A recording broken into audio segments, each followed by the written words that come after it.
OK, well, we're going to move on now to The Telegraph, which also brings us a story about a controversial invitation to the funeral from the Far East, Nick. I mean, this is, the invitations to the various nation-states seems quite political. A lot of the decisions are quite politicised, aren't they? Absolutely. I mean, this is Iain Duncan Smith, who's attacked Project Kowtow as China's Xi is invited to Queen Elizabeth's funeral. So now, the head of state of all countries with which the UK has full diplomatic relations have been invited to the funeral, except, of course, for Russia, Belarus and Myanmar. We covered this a little bit last night.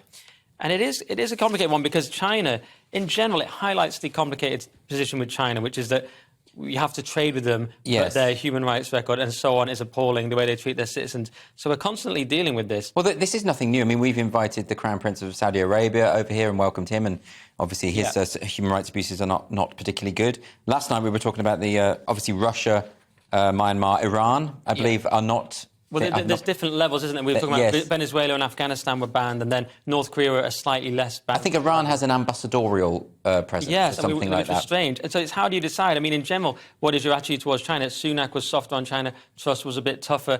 Trump and particularly Steve Bannon have been incredibly tough on China. Yes. They think it's the main threat. Then again, Trump did do, open diplomatic relations with North Korea. Yeah. So how do you draw the line? Well, I mean, apparently, North Korea and South Korea have both been invited as well. So, I mean, what do you think, Toby? Is there? I mean, is this too? Are we thinking too politically about this sort of stuff?